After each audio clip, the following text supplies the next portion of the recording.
Hey, what's up guys? Just wanted to share a couple videos with y'all tonight. Just hanging out.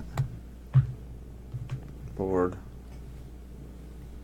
Plato wrote about in his description of Atlantis is that 12 sons of God came down, and one of them, Poseidon, decided to mate with a human woman named Cleito and have 5. This is a Chucky Beat production. It's very interesting that you have these two gentlemen, Rudolf Hess and Hermann Goering, that sponsored the German expedition to Antarctica that traveled down to Antarctica in the autumn of 1938. I live in some kind of messed up government facility out in the middle of nowhere that nobody knows about, because I see weird things all the time. I just saw this weird thing outside my window, and I have no idea what it was. It was like a mixture between You need to learn a little bit about Antarctica. Just acquaint yourself with this continent. It's got a very short but very complex history, both official and unofficial. Now, firstly, it's unique among continents in which it has no indigenous human population at all. Former FBI agent, investigator for over 20 years. Even when I was a kid, about 9-10 years old, I had an experience in New York City when I was a kid of coming in face-to-face contact with an actual UFO. The nations of the world have agreed that no country can claim Antarctica. The only significant human activities allowed here are those that extend our scientific knowledge. But unlocking Antarctica's secrets requires some unusual tools. New discoveries in Antarctica, where it's possibly either a Nazi base or possibly an alien base. One of the most mysterious incidents in Antarctica happened around Lake Vostok, the area where the Russians have established a base. There are shape-shifting reptilians who are extraterrestrial reptilians that control this planet. Now, is that something you believe, yes or no? Oh God, yes. There were giants that survived the flood. Joshua had to go over with his army and kill everything, the animals, the people, everything that was genetically there to get rid of the bad gene pool. Specially outfitted, they even got Admiral Byrd from this country to come over and lecture the Nazi expedition people on the conditions that they would expect to find in Antarctica and so on and so forth. So they have we're a cult or something, because, it's like everybody comes up here, it's like, get out, get out, get out. That's seriously how they are. They're like, get out. I'm gonna kill you. The animals are also very weird. It's the largest uninhabited area on Earth. It's a huge wilderness of freezing ice cap and ice-covered sea, the size of Europe and the United States combined. And until the late 19th century, it was virtually unknown. It's surrounded by a belt of sea ice, hundreds of miles thick. I was staring up between two tall buildings, and I looked up, and I was looking at them, and this one dark spot was like an ink cloud, like the kind of squid would give off when you try to catch him in the water. And then from the bottom of this ink cloud comes...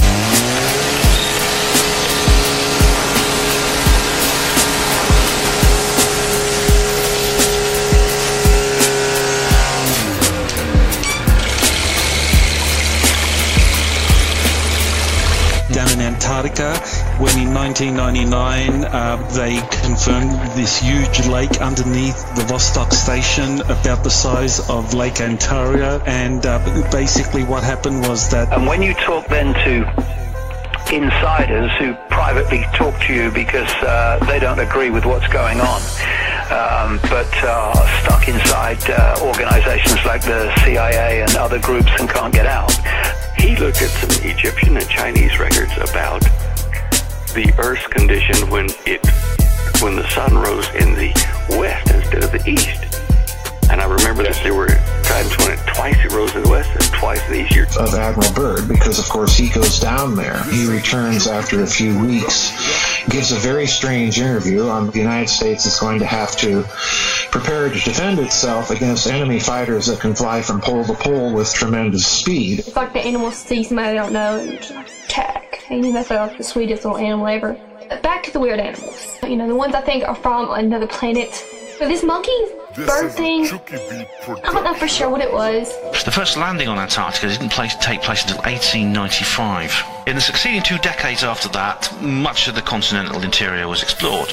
People like Roald Amundsen, the first man to reach the South Pole. Ernest Shackleton, who became obsessed with Antarctica. These spotlights, I see these lights coming out from the bottom of the cloud, and it just comes in it was old-fashioned looking flying saucer, just comes out of the bottom of this cloud right towards me. It had the lights spinning in the bottom, and it appeared kind of metallic. I have talked to people who have been down there in the tropical zone underneath the ice. The ancient civilization that is present under the ice is not a dead civilization. There was a lot of interest in drilling deep down towards the lake and sending probes to kind of find out what was down there, to capture it all on film, and that was going to be a test run for future NASA missions. Took the form of meeting people who were telling me of their experiences of seeing people, often in positions of power, but not always, change from a human form to a reptilian form and then back again in front of their eyes. Atmosphere where the oxygen is much more prevalent, higher concentrations, and it's under pressure. You could have dinosaurs living next to humans because they could breathe that concentrated, pressurized oxygen, and it would give them the muscle power they need. Admiral Byrd's forces had either encountered extraterrestrial UFOs down there or some sort of Nazi hidden flying saucer research base. I'll see weird lights out in the woods on our land, and like nobody lives around there, and it's just like, that's weird. And I think they're aliens. And it's like 11 o'clock at night, and I see bright lights shining in the woods. And he's just one of many explorers for whom Antarctica became his grave. Many nations set up bases there. Many of them carried out small-scale exploration, various places around the continent. And it's coming down towards me from this dark cloud, this ink cloud. And I feel that spotlight. And I've talked to lots of witnesses in the years since. They all have felt this spotlight, this bluish-greenish spotlight that just hits you. When you can beckon all the world's rulers there, do you think they all have time to go and look at some old pyramids? No. Okay. Everybody wants the technology of the ancients, and guess what? It all settles down, or it settles in on one thing. They want the weapons. They want the ancient weapons. But then they found that there was this huge magnetic anomaly down there, and the cover story was that this was actually just a feature of the geology down there, some sort of geological process that led to this magnetic anomaly. The idea is that the royal family are shape-shifting reptiles, or members of the royal family. And I looked at the reports of how big and thick their arms and legs were and stuff, and how large the wingspan was for the leather winged, what were they called, pedacryls or something. Anyway, I thought, this all works, and it fits with. Wherever you look, all over the world, among native peoples and ancient accounts, you find a common theme of an interbreeding between humans and a non-human race, which over and over takes a reptilian form.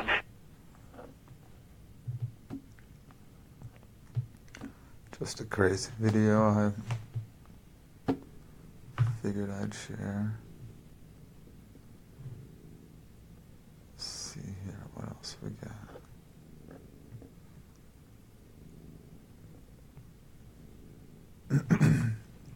What's up, everybody?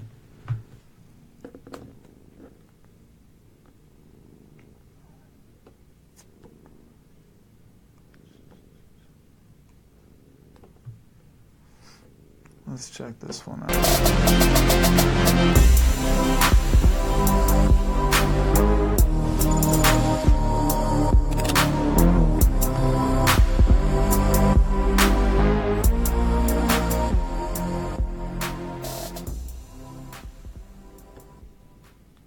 Hey, what's up, guys? Tyler here with Secure Team. Long time no see. I've been battling probably one of the worst flus that I've ever had over the past week, and from what I can hear, it is bad. I mean, all around the United States at least. And all I can say is you guys be safe out there, wash your hands wherever you go, and yeah, fight through it if you get it, but be careful.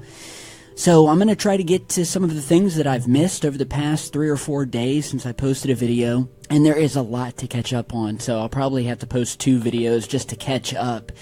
But basically, let's go ahead and get into it. The first thing I want to talk about are these massive tidal waves, okay, that have been hitting shores in Mexico, South Africa, and in these cases, unlike others where you have an earthquake, which is then followed by a tidal wave, these tidal waves just seem to appear out of nowhere. Some are calling them phantom tidal waves because they're happening before the earthquake actually hits, or sometimes without an earthquake at all. So first, there was this unexpected giant tsunami-like wave that hit the coast of Mexico that actually took a woman nearly 1 kilometer out to sea. The woman reported that there were no storms that night, and yet these massive waves were coming in with no source as to where they were coming from. Thankfully, she survived. And then we had another massive rogue wave that hit, this time off the coast of Durban, South Africa, where the oceans suddenly started disappearing and the tsunami waves appeared 2 hours before an earthquake. We're having these huge currents and riptides and waves that are appearing all around coastal areas. Now, we've been posting videos on this where people will wake up, the coastline is completely vanished, okay? Hundreds, thousands of boats sitting on dry dirt. The oceans disappeared, and then suddenly we'll have these massive waves, just like the one here in Durban, South Africa, that happened 2 hours before an earthquake even hit in that area. We've got tidal waves suddenly appearing, dragging people out to sea, people reporting buoys that are in the middle of the oceans, jumping up and down for no apparent reason. And obviously, the movement of tectonic plates or earthquakes are not always the reason for these strange events, but sometimes what's going on happens under the water's surface and cannot be explained. But one thing is certain, these events are becoming more intense as of late. And this event in Durban and off the coast of Mexico, these are similar to other events happening on coastlines around the world. So there seems to be a lot of activity happening in our oceans, underneath our oceans, and well, we've done videos in the past about how mysterious our oceans are and some of the most strange events that have ever occurred there that we've actually been able to get reports about, and I'll post a link to one of those videos down below after this, so check it out. Now, in other news, we have 3 new reports out of 3 different states, Arkansas, Pennsylvania, and Colorado, where once again, there are reports of loud booms and houses being rattled by something. Take, for instance, one out of Colorado, where residents of North Routt County were still trying to figure out what caused homes and a fire station to rattle. At Bluehost, we think it should be easy to share your passion with the world. Since you worked from the Clark area all the way down to the shores of Steamboat Lake on Thursday morning. Could it have been a sonic boom? Well, there were no aircraft capable of going sonic in the area. An earthquake? No official reports. An avalanche? Nothing to report. Meanwhile, the source of the loud boom that rattled houses remains a mystery. Residents say that it sounded like, quote, a sonic boom, and the house shook a little. And that it was like being next to a big firework going off, like the sound of a wave or something that you just kind of felt and then it was gone. Here again, this time in Pennsylvania, police investigating reports of loud, booming noise. After receiving 911 calls with residents describing an extremely loud boom that shook their homes at about 12:40 p.m. Sunday. Initial reports from investigators southeast of Wyomissing Hills indicated that there was no fire, but the cause of the noise had not yet been determined. One resident who called the local newspaper reported that the boom rattled the roof and walls of his home and that several other neighbors rushed outside to see what had happened. And finally, the third report, this time out of Arkansas, with a report again of intense sounds that have rattled homes, leaving officials unaware of the cause.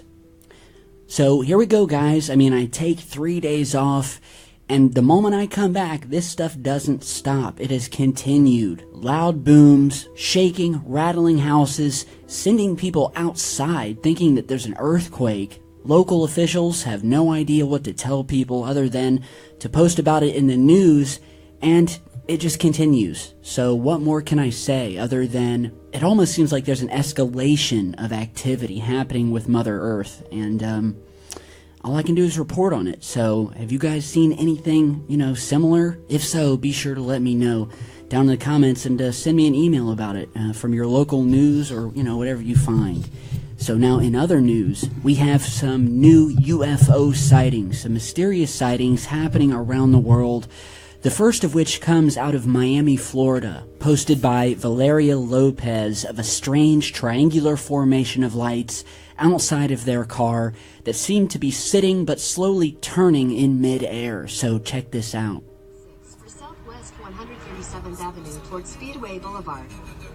Oh my God. What the fuck is that?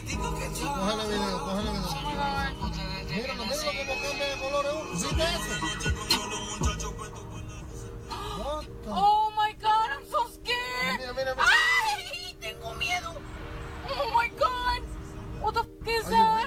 Yes, I'm so scared.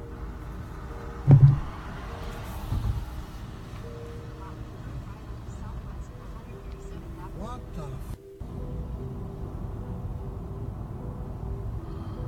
Oh my God. Oh my God.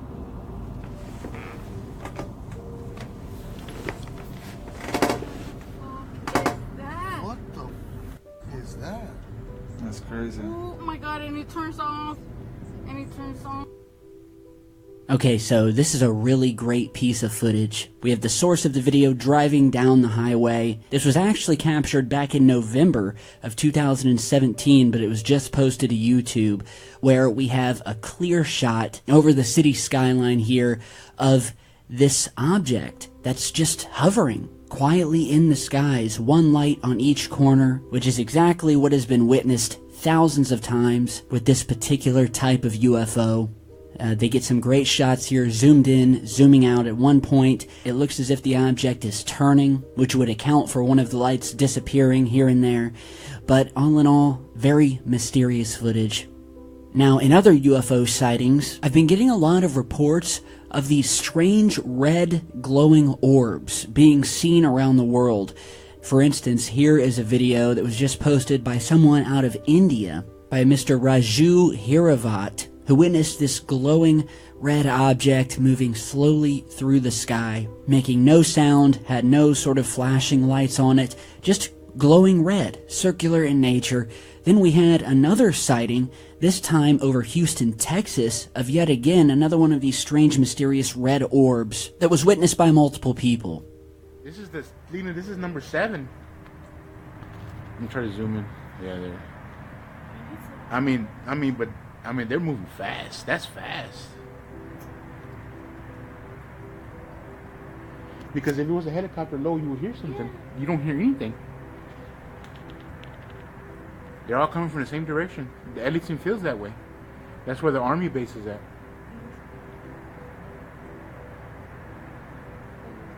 And you see what I mean? They're just red. Let me go back a little bit. How fast, man. Do you hear anything? Do you hear any engines or nothing? Like you hear jets and planes? No, you don't. And they're all coming from the same direction. So yeah, anyone see these? Obviously, put it down below, report it, and we will continue following it. A lot of strange things in our skies lately, guys. Just strange things happening all over.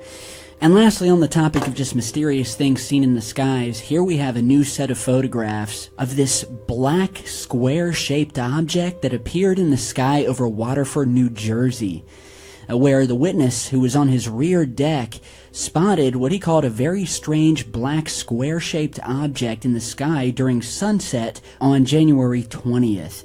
He said that he had never seen anything like this in his 60 years of outdoorsmanship.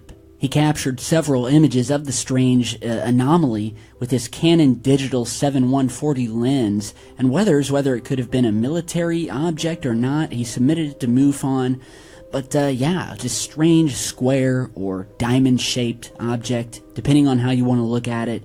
Some have called it a cloaked secret military craft, or just a rare natural phenomenon, just one of those sort of strange shadows hovering in the sky.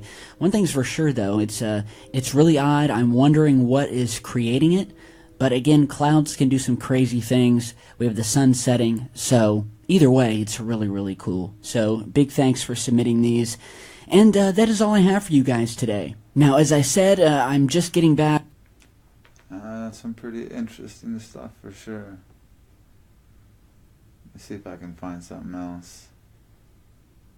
There is this video that came out in 2011 from Jerusalem.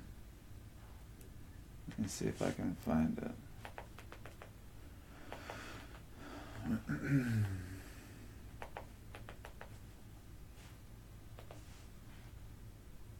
But there's so many different camera angles of this thing that took place. There's just no way to deny that this thing actually happened.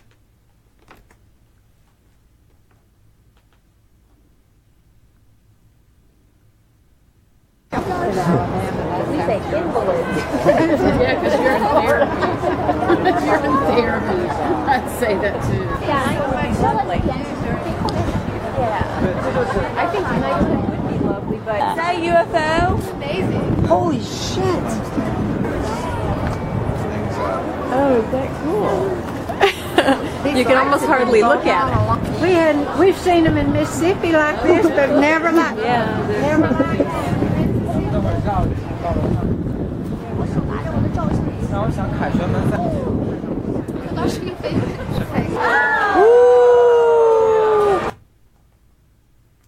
Let me find a different angle.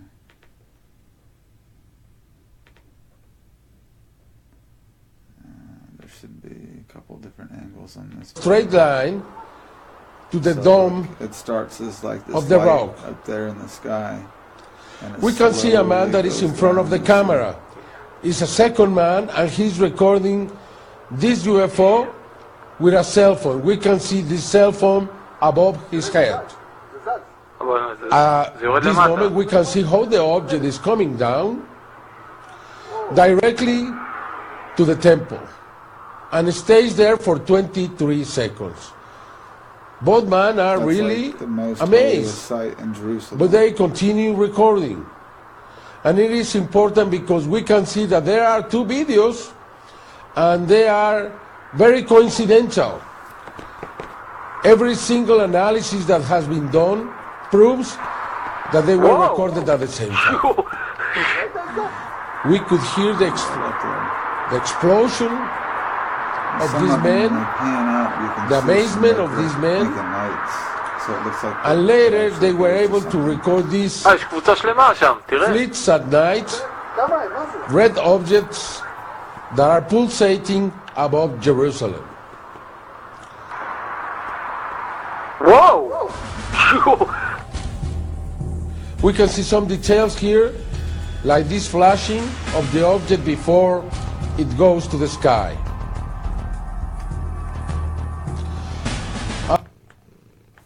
Of these men.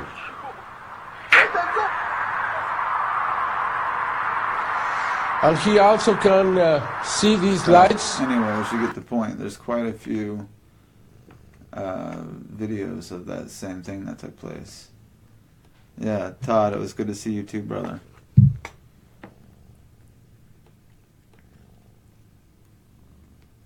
Let's see what else here. You know, I keep seeing this clip from back in 2014 on Facebook. I'm going to go ahead and play it. This is pretty crazy. I can't believe this actually took place. A 90-year-old World War II veteran has been arrested in Florida for feeding homeless people. This is crazy. I felt a hand on my arm, and the police officer was there, and he said, "Drop that plate right away, right now," as though it was a weapon I had in my hand. Why is he being arrested? Shame on you! Answering that question, Arnold Abbott, along with two ministers, were apparently violating new legislation in Florida The law restricts the feeding of homeless people in an attempt to tackle the growing problem of homeless people. And as for Arnold Abbott, who runs the charity that's been handing out food for years, he now faces 2 months in prison. However, a pending court hearing didn't stop him from coming back to the streets again, where he was then detained for a second time. We talked to him just before that. I fought in World War II. I was a combat infantryman for 2.5 years. And I've spent 50 years fighting for civil rights for the minorities in this country.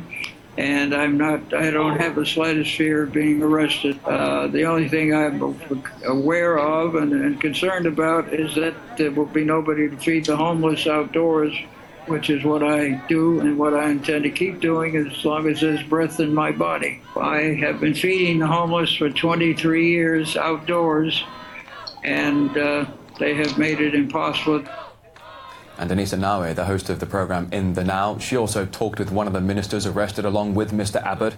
You can watch the full program on the official YouTube channel. For now, though, a small preview.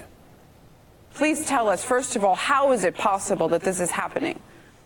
Yeah, that's our question, too. We just can't understand it. It seems just absurd that in this state, in this country, in this time, that they could actually make feeding the homeless illegal. It's officially the law. What was the reaction? I mean, we've seen the video. The crowd was just horrified at the police going ahead with this. Was there any kind of reaction from the police as to what they were doing? You know, the police, one of the officers said to me, he said, I don't know what to say to you, Pastor. I wish that this wasn't going on. And some of the people yelled out, you know, this is a sad day when you have a job to do and your job is to arrest people who are feeding the homeless. Yeah, I figured I'd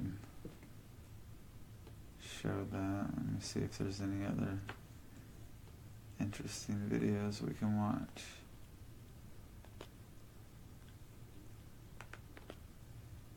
Normally Russ and I do a show tonight, but he had a prior engagement he couldn't get away from.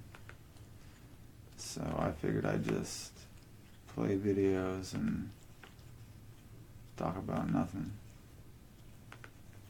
Let's see here. You know what? I want to show you guys this. This is interesting. Prophet. Let's see here. Prophet.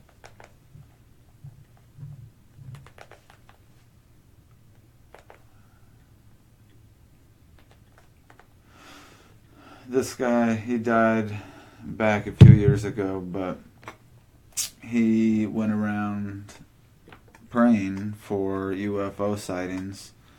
And he has quite a few videos that were uploaded that show him asking for a sighting, and white balls of light appear in the sky. It's pretty interesting. He does it for a newscast. Let's see here if I can find it. I think he did it for, yeah, right here, ABC News. Let's see if... A possible motive in the brutal killing is tied to a Las Vegas strip club. He's a Las Vegas man who claims he can summon UFOs on command. Pretty wild. So we sent Action News reporter Mike Delastrito to get the real story.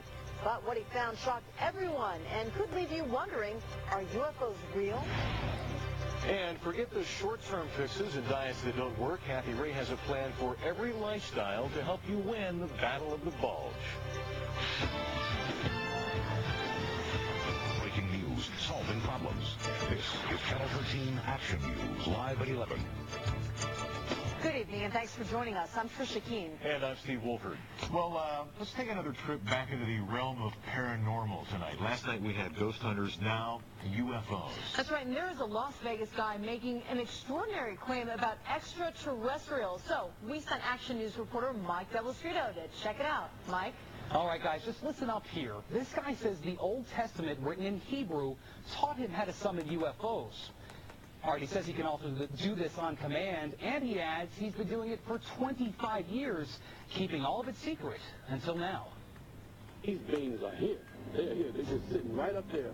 We met up with Prophet Yahweh, seer of Yahweh at Doolittle Park off Lake Mead. We picked the day, we picked the time, and we picked the location. Everyone's going to think you're absolutely nuts. Well, I thought I was absolutely nuts. Until he says he saw UFOs. Over the years, 1,500 of them. If we make it 1,501 today, what do you think? I'll try it. He says the voice in his head told him to go public now, so we took him up on his offer, and we scanned the skies. Nothing but a few clouds. When the prophet started praying for a sighting, I wasn't exactly convinced. I pray, oh Yahweh, that you send a sighting so that they know that I am not mentally ill. I am not a false prophet, like those who seek to kill me say I am. I see something straight up. Oh, brother, look at it. There it is. You can barely see it, a white speck. Then another sighting. There it is. I got it. Photojournalist Jonathan Hawkins locks in on it. Let's take a closer look here. It's an orange sphere that appeared out of nowhere. I call the boss with an unexpected change in my story. I can see it clear as day. In fact, it's bright. I can see this. It's moving pretty fast. It's going to Nellis Air Force Base. It wants to be seen. We called Nellis to see what these things might be. Guess what? They didn't call us back. But this thing started coming back toward us. It's coming toward us now, I think. What? See, it's coming up toward us. Whoa, man! Oh, hallelujah! Then, a few seconds later, it disappeared. It's going back up in space. Prophet Yahweh isn't concerned. He says it'll be back. And I'm still not quite sure what those things were. Now, if I didn't see this for myself, I probably would have just laughed this whole thing off. Prophet Yahweh says, though, this is just the beginning. He says we're going to see a lot more of these things starting next week. And he says one will come down low enough for all of Las Vegas to see. Mike Delastrito, Channel 13 Action News. Interesting. You know what? If anybody knows what that is, please call Mike Delastrito and identify that. Shortly after this video was taken, the guy actually got a deal with like the History Channel or something to do like a 10 pilot episode thing to show people that he can do this. And not long after that happened, he mysteriously died in his sleep. So apparently somebody didn't want him to be out telling the truth. There's another guy, his name's Robert Bingham. There's like 3 people that do what that guy did. Robert Bingham. This guy, he takes groups of people out in Los Angeles and these things appear for them. Let's see here. I don't want to play a long one. Let's see what happens here. Shop around. You're not going to find a better wireless deal than $15 a month.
I don't know if this is going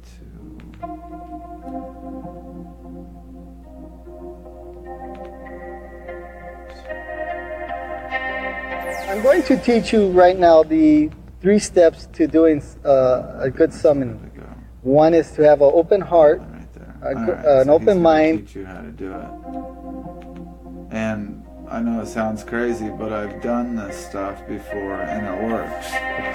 I'm going to teach you right now the 3 steps to doing a good summoning. One is to have an open heart, an open mind, and good intention. You apply these 3 rules and I'm sure you'll get good results. What I do actually is I look in the sky for a blue patch of sky, and I pick just one spot in that sky, and I look deep into that sky with my eyes, as deep as I can. So I'm going to start looking in the sky right now, and you do the same thing.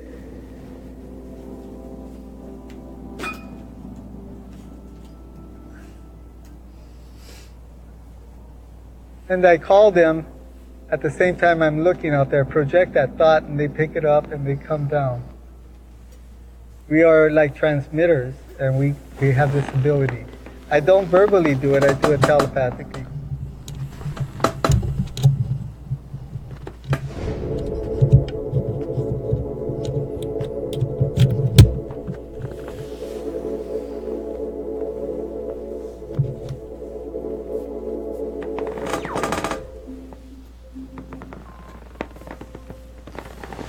So see, he gets these same things to appear like that other dude did. And then it also looks like the Jerusalem UFO video that I showed earlier. It's okay. Did you, whatever these things are. Like at first, you see them move like real quick, and then... Holy cow, that's a great orb. It's really glimmering in the light up there. You're right. You sure is. Let me see that camera, Robert.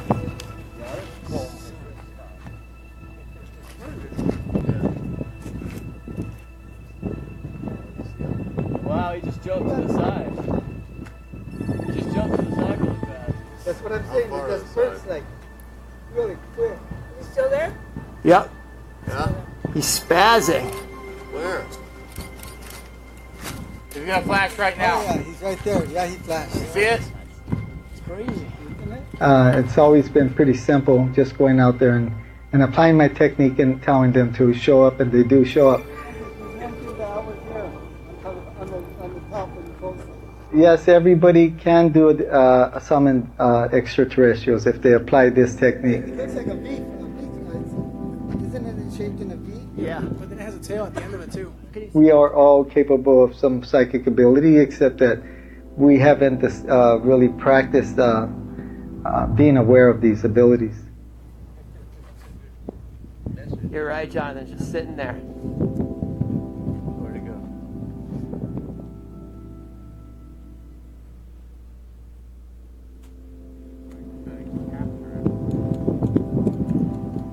Oh, there's 2 of them. There's 2 of them? Yeah, there's one right there. See, look at the trend. There's 2, Jim. Where?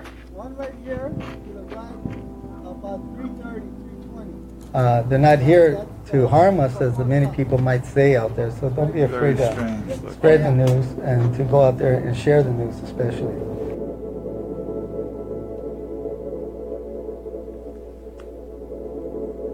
The only limitations you have are the ones that you put on yourself, so go out there and apply these techniques, and I am sure that you're going to discover a whole new world out there. He's not lying. Let me show you one more of his videos, if I can remember.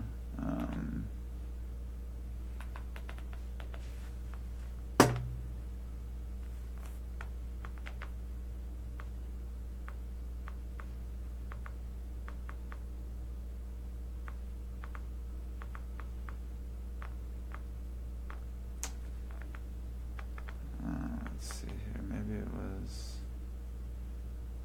Los Angeles.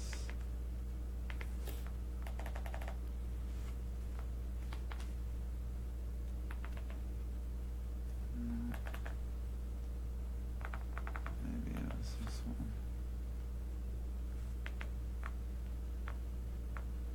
I guess I'm not going to be able to find the video I wanted to show you. But there's this other guy, Stephen Greer, Dr. Stephen Greer, And he also does the same thing.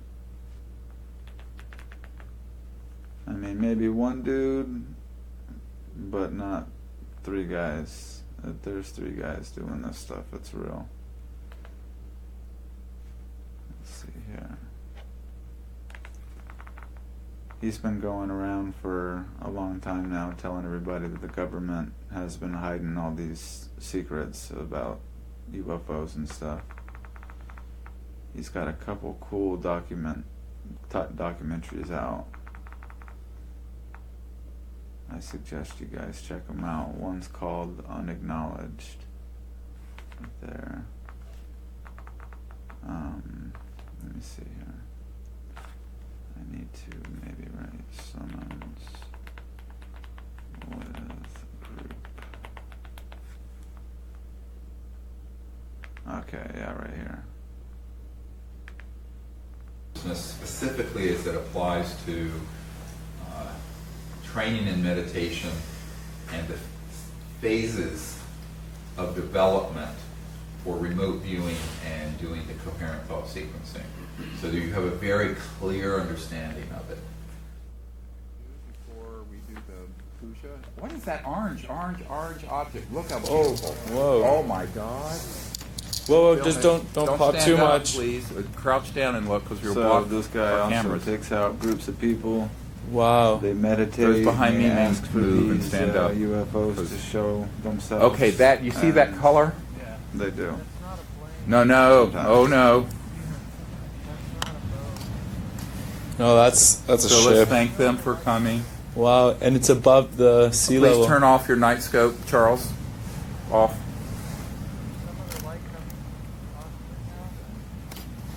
Someone's infrared or whatever. Yeah, that's Charles. Oh, whoa.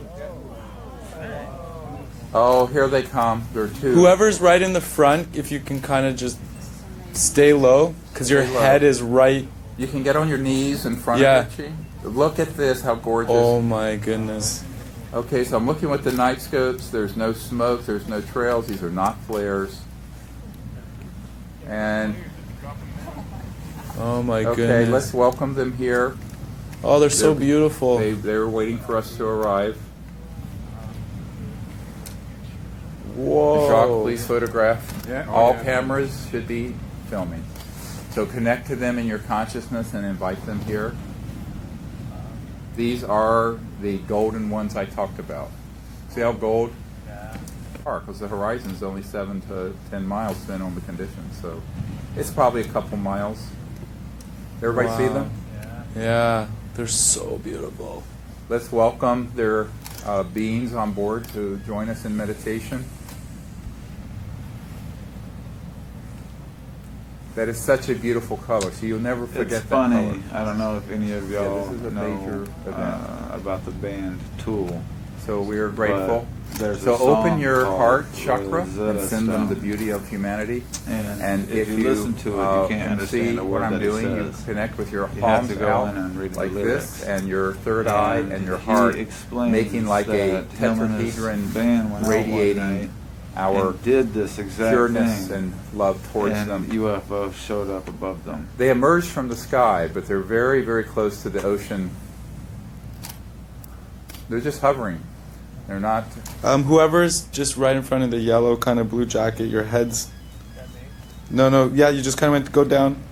Okay, you know what? I'm gonna move. We should be filming. I am filming, but just trying to avoid. Those in front, if you can get on your knees or sit on the ground and look in front So of your chairs. the government stay has low. known Thank about you. this stuff forever. They've just been hiding it from us so they can control us. Just gonna reposition. They don't want us to know that. No, I can bring it there's other high. life out there. Oh, don't wait, or you're going to lose it. Just Yeah. stay. Yeah. Then all the attention would be on something else other than our government.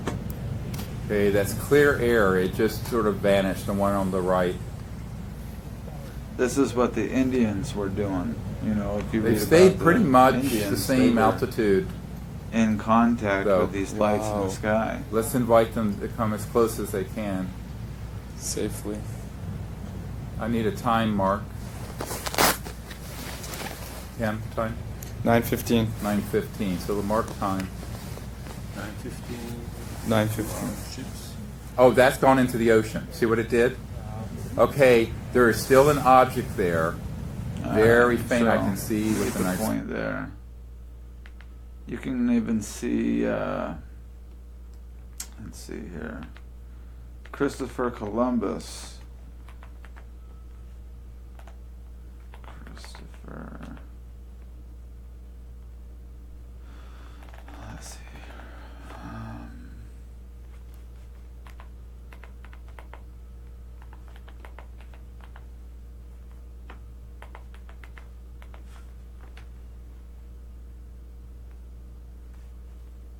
So, right in Christopher Columbus's diary. But there is more to the story. Less well known is that Columbus had an alien encounter of his own, one reported in his log just days before he reached the shores of the New World.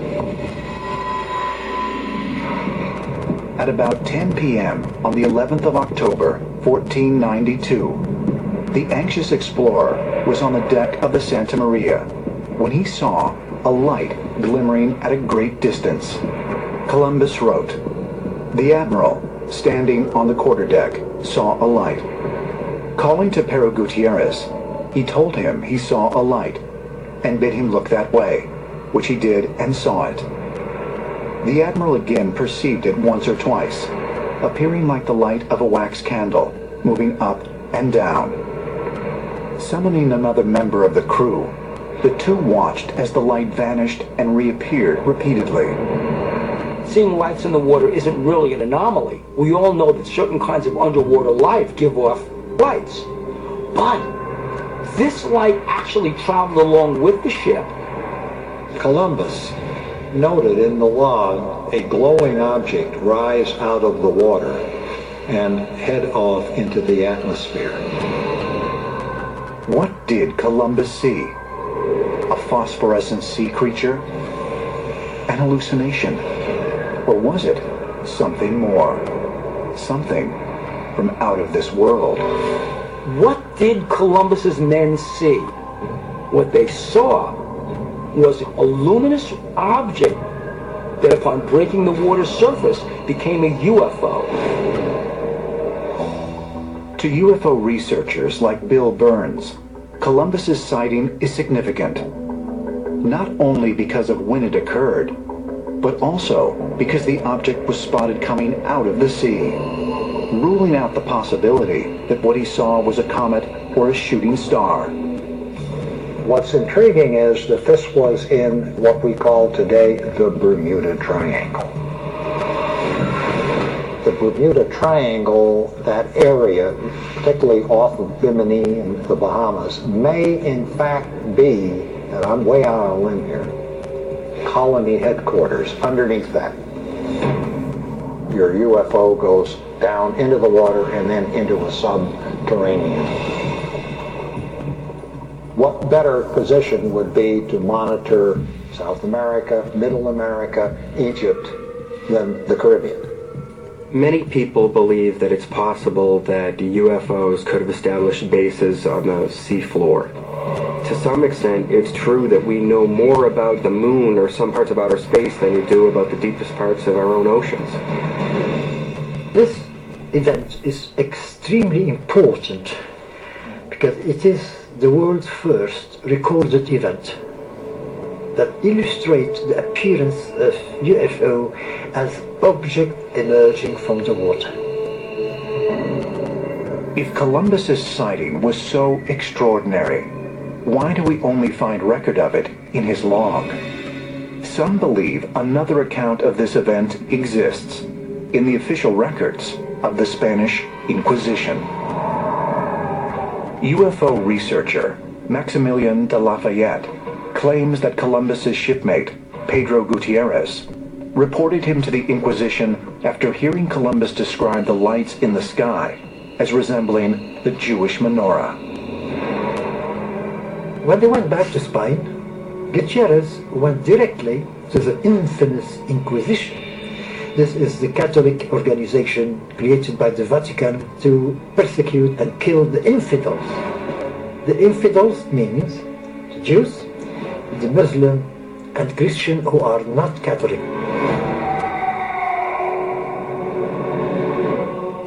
The Inquisition called them for explanation, deposition. Did you say that you saw menorah? Why did you say menorah? Oh, so you are a Jew. He said, I'm not a Jew. In the deposition, which is lengthy, you find more details, meticulous details of what Columbus saw above the water.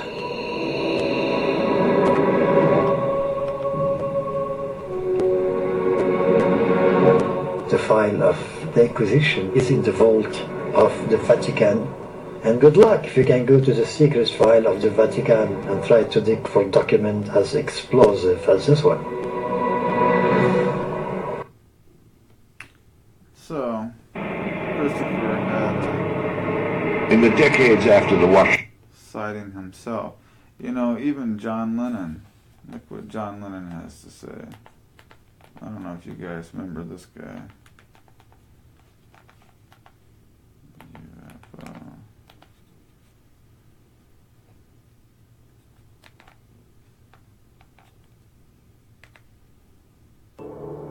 El 23 de agosto de 1974 a las 8 de la noche, John Lennon caminaba en el balcón de su departamento en el... None of us speak. Yeah. Well, here's one. Over here, up there, I saw a UFO, and it went down the river, turned right at the United Nations, turned left, and then down the river. It wasn't a helicopter, it wasn't a balloon, and it was so near. And it looked what, sort of round, white, luminescent, and silent? Silent, and it looked dark, like black or grey in the middle, and had white lights, just looked like light bulbs, you know? Just going off, on, blink, blink, blink, blink, round the bottom, and on top was a red light. There's so much evidence of these UFOs.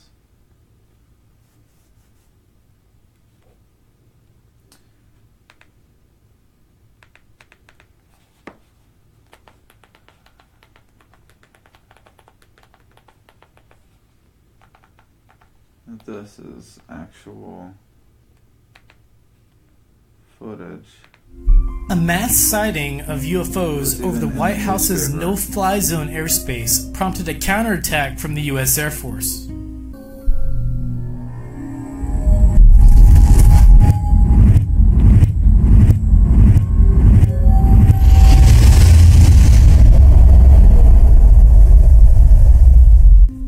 The mass UFO sightings occurred in 1952 over Washington, D.C., started on a Saturday evening just after sunset when an off-duty Army officer and FBI agent that happened to be neighbors witnessed a red cigar-shaped object sail slowly over their suburban homes towards the city. Shortly after, air traffic controllers at Washington National Airport were stunned to see 7 unidentified flying objects appear on their radar screens. They were moving in deliberate formations and spreading out over all sectors of the city, including the White House, the U.S. Capitol Building, and Andrews Air Force Base, which also reported radar contact and visual confirmation of, quote, an object which appeared to be like an orange ball of fire, trailing a tail unlike anything I had ever seen before, unquote. Similar reports flooded in from airline pilots in the area, along with radar operators at the secondary air traffic control tower.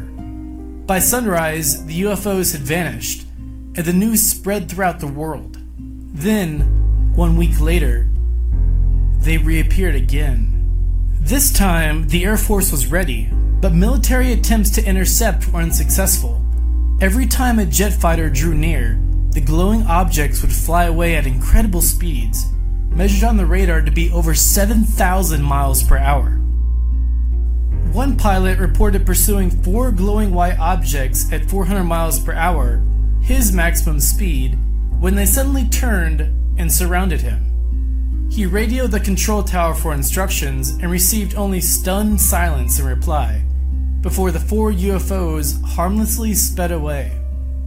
The government's official position on the incident is that all eyewitnesses were mistaken, and that all the expert radar controllers and supervisors were confused by readings of a common, everyday weather pattern. But how could the government take this position when they obviously sent the Air Force after the objects? Just what could invade what could be said to be America's most important no-fly zone, and do so with abilities that seem to defy known laws of physics? For example, flying faster than 7,000 miles per hour would create a sonic boom, but the objects simply remain silent. Crave more mysteries? Watch our top 5 biggest animal mysteries ever video if you have. This time, the Air Force was ready, but military attempts to intercept were unsuccessful. Every time a jet fighter drew near, the glowing objects would fly away at incredible speeds, measured on the radar to be over 7,000 miles per hour. The Phoenix Lights, there were thousands of people that saw these.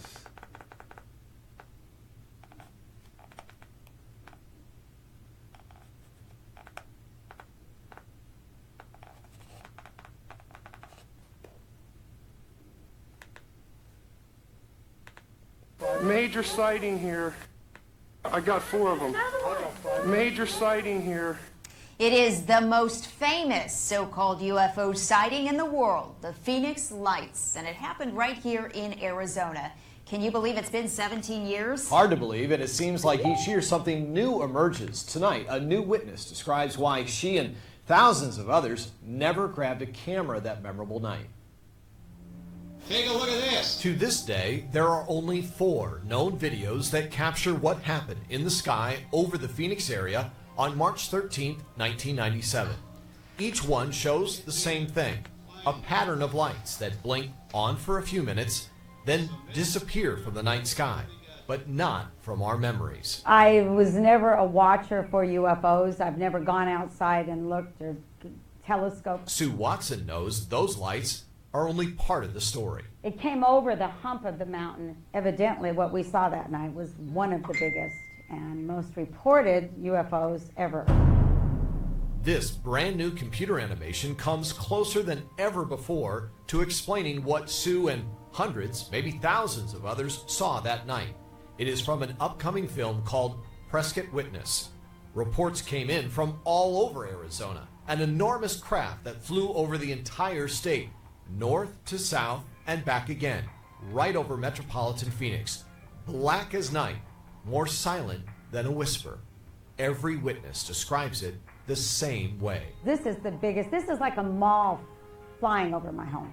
Seriously, and then when it flew over, it had these lights in front, and then it was totally illuminated underneath like a yellowish amber, and it was a total rounded boomerang. But out of all those reports, not one person shot video of that craft. Not Sue or her 4 kids who watched it happen.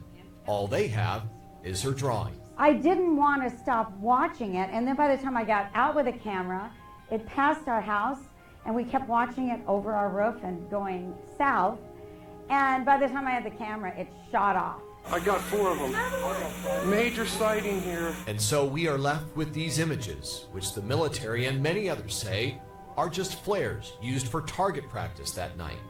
But Sue and all those others know there's something more out there. If I'd only had a camera. If only, right? Want to know more? You can get a lot more of this story this Sunday afternoon at a special screening of the documentary The Phoenix Lights. It's playing at the Scottsdale Harkins. The Phoenix Lights.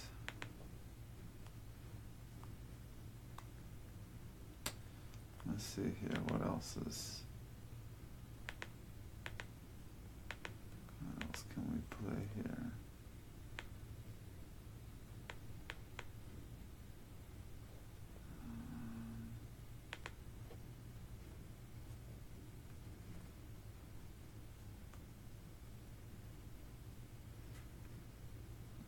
Let's watch.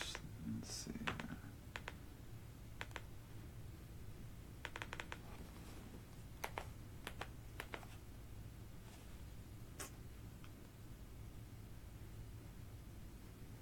You know what? I want to watch watch this 9/11 video. Do you guys know about World Trade Center 7?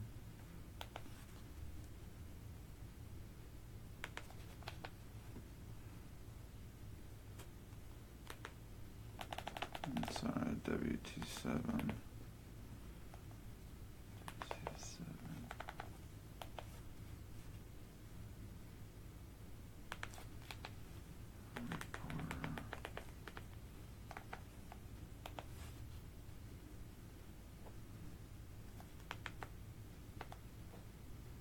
Let's see here. Not too many people know about this building. There wasn't just the Pentagon and the Twin Towers that fell. There was one more building that fell as well. Let's see here. There's a good news video of it. Now, more on the latest building collapse in New York. You might have heard a few moments ago, I was talking about the Salomon Brothers building collapsing. And indeed it has. Apparently that's only a few hundred yards away from where the World Trade Center towers were.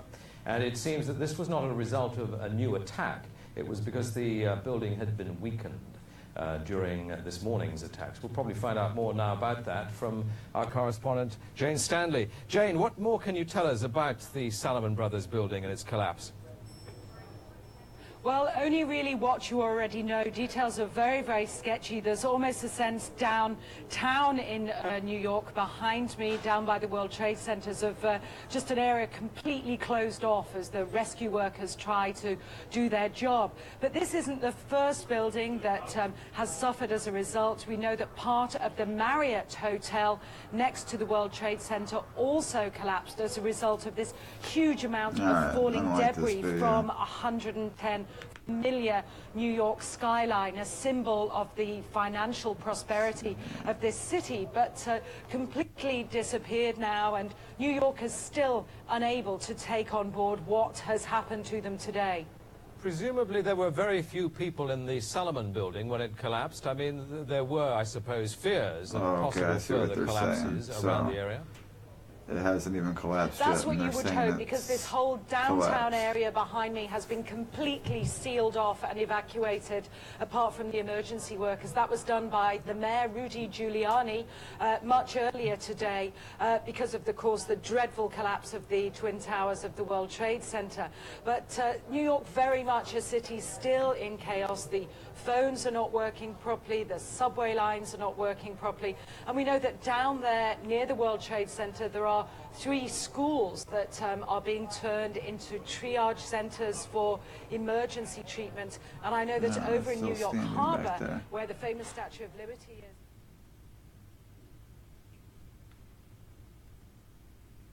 Jane, I think many of us, when we heard the news, perhaps on the radio earlier today, were a video of. Let's see here.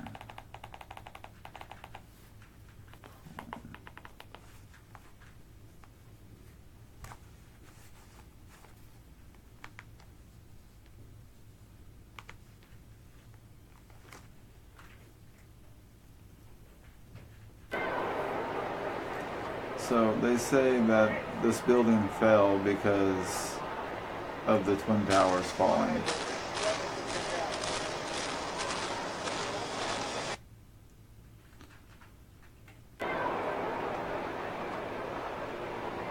It was a demolition. I've seen them do this in Las Vegas.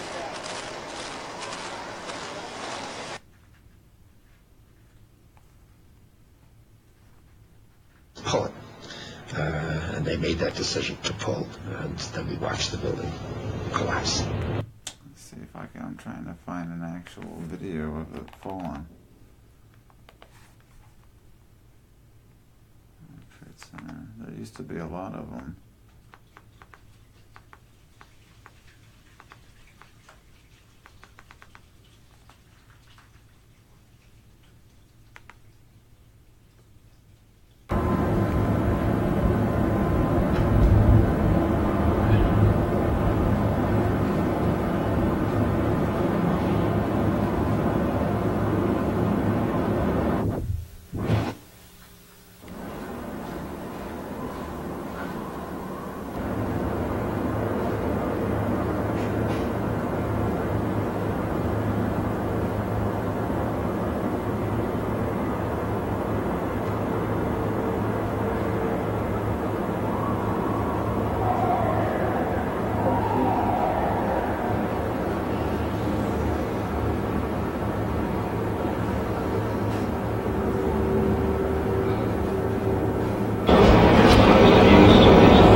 see what this one looks like.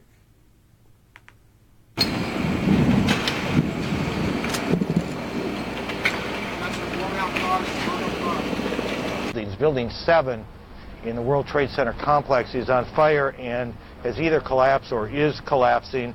You hear that? Keep your eye on that building. It'll be coming down. Building is about to blow up. Moving back. Is Building 7 at the World Trade Center, and that building is in danger of collapse as it continues to burn. According to authorities at this moment here in Lower Manhattan, and that is the growing fear that another building in the World Trade Center complex, which was not struck by an airplane, is in danger of collapsing. Medical student, he was down there, he was trying to help people. His name is Daryl. Whoa. Yeah, Seriously, so I was just standing there, you know, we were watching the building actually because it was on fire. The bottom floors of the building were on fire, and you know, we heard this sound that sounded like a clap of thunder. Turned around, we were shocked to see that the building was, well, it looked like there was a shock wave ripping through the building. There's still concern about a building right there. And the windows all busted out, and you know, it was horrifying. One of those buildings, Building 7, I believe we said, in danger of collapsing. Miller realizes that 7 World Trade Center is next to fall. See where the white smoke is? You see this thing leaning like this? It's definitely going to There's no way to stop it. No tall building had ever collapsed primarily due to fire. But that's exactly what investigators believe happened to the 47-story World Trade Center Building 7 on September. Had moved back from that building before, which you're about to see again here on videotape, knowing that fire could not be fought because of the instability of the structure, because of the fire that had burned since shortly after 9 o'clock this morning. Dana Tyler is joining us.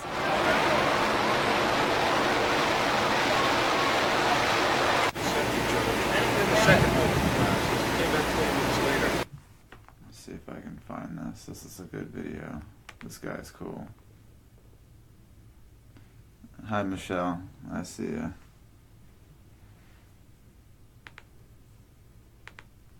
Check this interview out. I'm Leanne McAdoo with Infowars.com, reporting here from Times Square. I am standing next to Rudy Dent. He's a 32-year veteran of the New York City Fire Department. He's worked as well with the New York City Police Department, and he retired right after 9/11. He was there on 9/11. He saw World Trade Center Tower 7 come down. Rudy, tell us about what happened that day. Well, I was off that day, and I received a call at home, and I got to see both buildings come down on TV. I jumped on my motorcycle. I did about 120 miles an hour across the Tappan Zee. I reported to my firehouse, and then I got my gear. A bunch of us got together. We commandeered a mail truck, and we made our way down to the site. At that time, Building 7 was still up. I saw Building 7 come down. My fellow firefighters who were there, they did that involuntary jerk when a loud explosion goes off. You know, you can't help it, and they did. I'm a Vietnam veteran too, so I kind of didn't jump like they did, but there was an explosion. The building did come down in complete classical controlled demolition. It came down on its own footprint.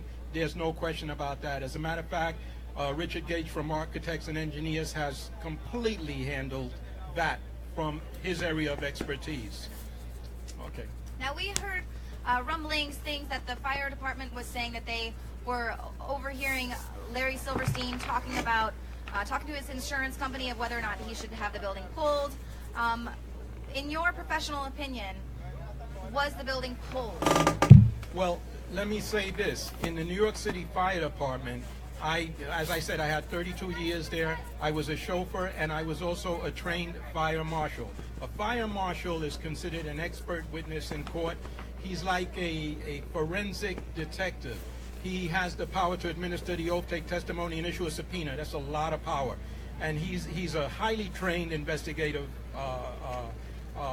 person in his area of expertise in arson. And we have no term that I know of that says pulling buildings. That's not our area of expertise. We've never done that. We don't do that. So for him to say that, I don't know where he pulled that out of, but it's just not part of our operations, okay? Right. So the fire department doesn't have the training to pull a building, to demo a building like that. We're not trained to do that. We've never done that in my 32 years. I know of no evolution whatsoever that does that. And then talk to me a little bit, obviously, as a professional in the fire department for 30 plus years, they're saying that blaming it on office fires, just a few office fires. Well, if it wasn't so serious a situation, that would be completely laughable. That is ridiculous. First of all, our guys were up there. They were calling for additional hand lines to mop up the isolated pockets of fire. And let me just explain one thing. Never in the history of the world, never in the history of high-rise skyscrapers has ever a skyscraper ever come down because of fire. And I'm talking massive fire. And you know the reason why? Because fire does not burn by itself hot enough to compromise and melt steel. What we had in the World Trade Center, and I saw myself, was molten lava-like pockets of molten steel. All right, I spent the night on the pile searching for bodies, and I saw that with my own eyes. So who are you going to believe? Are you going to believe a bunch of government bureaucrats or my fellow brothers, which I lost 343 guys that day? And I lost Tommy O'Hagan, Bruce Van Hines, and Kenny Kumpel. And I can never forget that. I think of that before I go to bed. I think about it the first thing in the morning when I wake up. And it's in honor of them and their family that I will continue to do everything I can to make the rest of the world wake up to the fact that this was a false flag operation. Right. And now, as you're out there with professionals who understand what it is that they're seeing, what were you all saying to each other when you're looking at this molten lava? Well, we were overcome with grief. First of all, we lost 343 guys. We weren't talking about that. If you look at the numerous videos, you'll see the guys bent over in incredible grief. One of the things that we have in the fire department is an incredible brotherhood. We do what we do, an aggressive interior attack, because we believe in each other. We know that our guys will pull us out if we get into trouble. And if we lose somebody, we're family. We're very close. We know each other's families. We know each other's children. And one of the things that I've been privy to is I'm proud of is that the New York City Fire Department is a calling. It brings out the best in guys, in men who put their lives on the line to save other people's lives. New York City Fire Department is probably the least integrated of all the services, right? When I first came into the firehouse, it was all heavy brogues and stuff. But those same guys, I've seen them bent over giving mouth to mouth to little black children that they've just pulled out of a building. And typically when you die or when you cease to start to breathe, you throw up. And they gave them mouth to mouth. I've seen incredible acts of heroism. I love my fellow firefighters. We love each other. And I'm dedicated to exposing this false flag that took their lives. What do your comrades say to you? What do people say to you? Because we've tried to talk to some people, and of course, they have to worry about their pension and things like that. They cannot comment, and I'm retired. But while I was on, I was approached by the news, and I deferred from commenting for two reasons. First of all, I was at 1993, the first bombing, and I saw that. I stood shoulder to shoulder with the FBI while they foraged for little paint chips. And with their forensic science, they can take that paint chip and tell you the make and model of the vehicle that it belonged to. All right? And that was a bombing. This was a bombing. What did you think about them taking all of the debris away so quickly? That was a crime in and of itself, because the classical thing that any investigator is taught is protect the crime scene. And NIST and the 9/11 Commission lied to the public. I mean, you cannot be that stupid. You cannot be that stupid. In law, as a former police officer, every crime or offense has a degree of mental culpability. Either you knowingly, intentionally, recklessly, or negligently committed the act.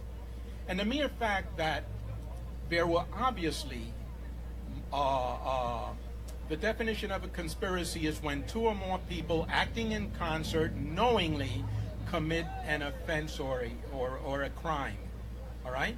A misdemeanor or a felony, an offense. That is the definition of a conspiracy. Was this a conspiracy? Absolutely. Yes, it was. And those people need to go to jail for treason. Is there anything else that you want to say to anyone out there? Anyone who might be wanting to come forward but they're scared? I want to thank you because you're all we have. InfoWars, right? And independent press to try to get the word out to the public, because the public is mesmerized by the mainstream media. And let me give you my opinion of the mainstream media. The mainstream media is, their mission is to act as the most effective weapon of mass deception and public manipulation the world has ever seen. And if you don't think that's so, ask anyone any taboo question that the mainstream media frowns upon with its army of trusted celebrity prostitutes. All right? And you will see a sadly predictable knee-jerk reactionary response from the public, because that's what they've been trained to believe and trust in. All right?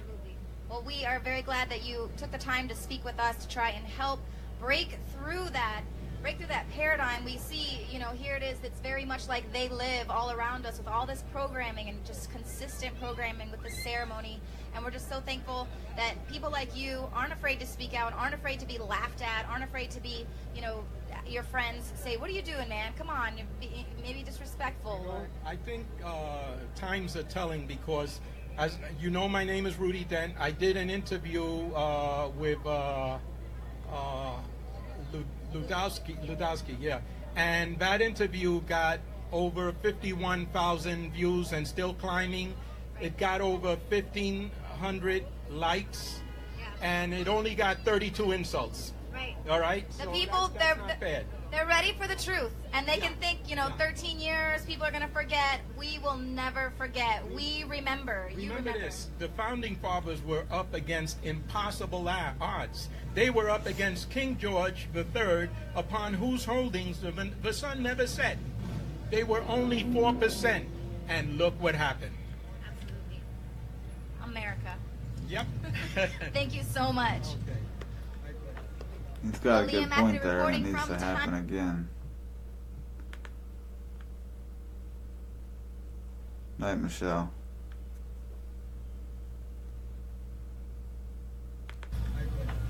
He's got...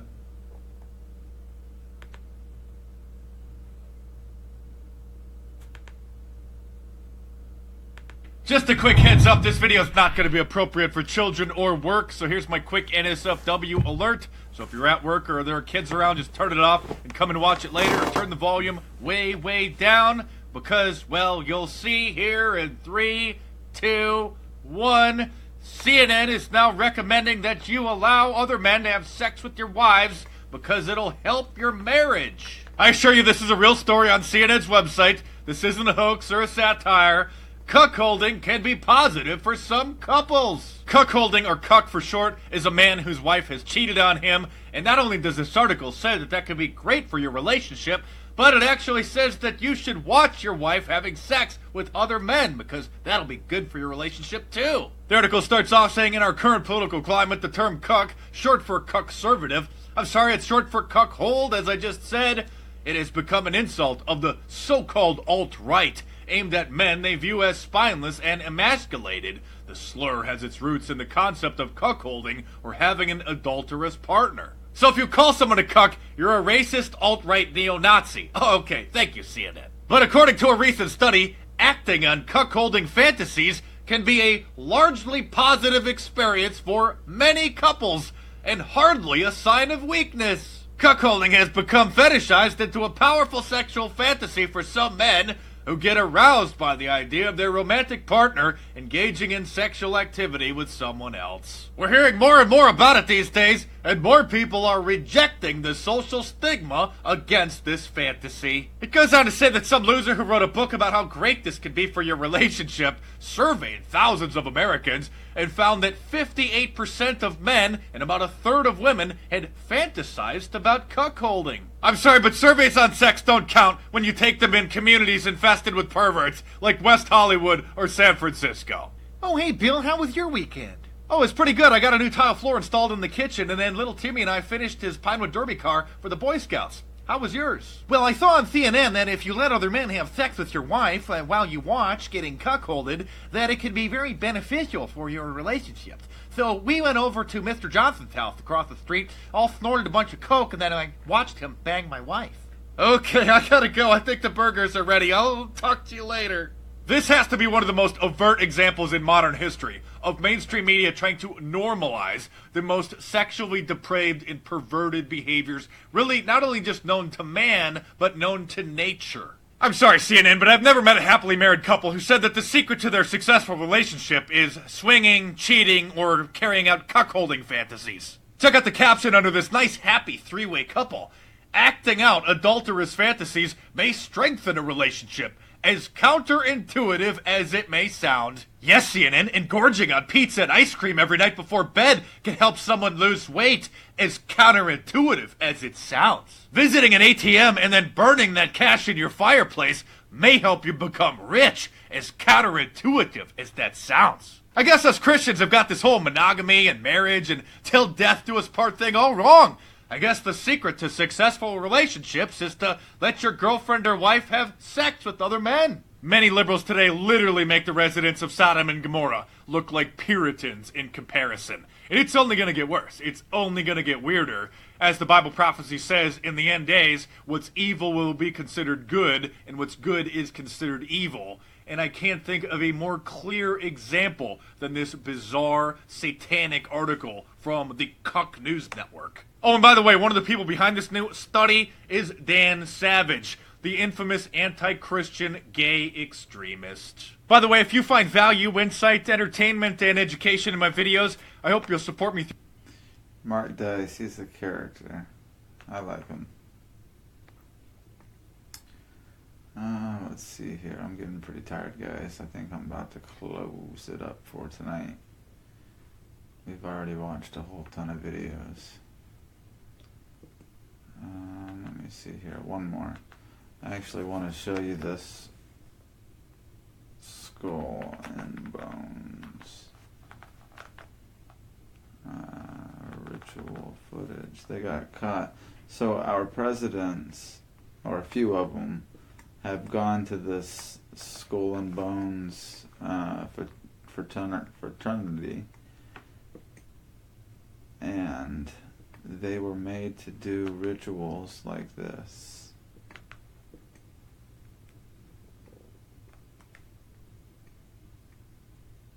I think this is the...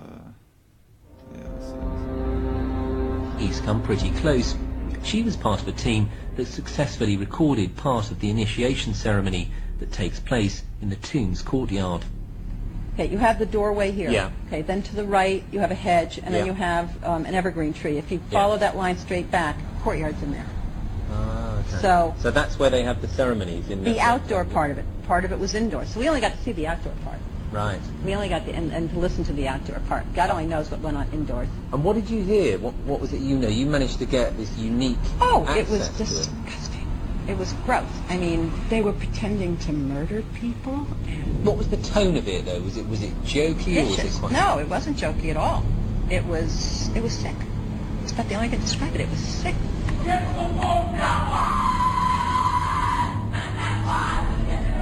What you're hearing is the first recording ever made of the Skull and Bones initiation ceremony.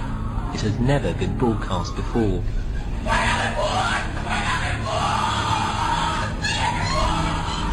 15 new members of the club are being introduced into the macabre rituals of Skull and Bones by the senior students who are about to graduate.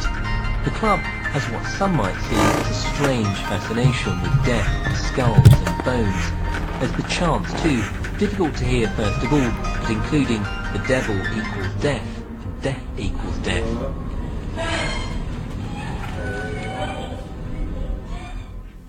This is an elaborate, occult, ritualistic entry into this group that they are... Oh, I just show people crazy stuff. Hold on a second, I'm going to tell them I'm done.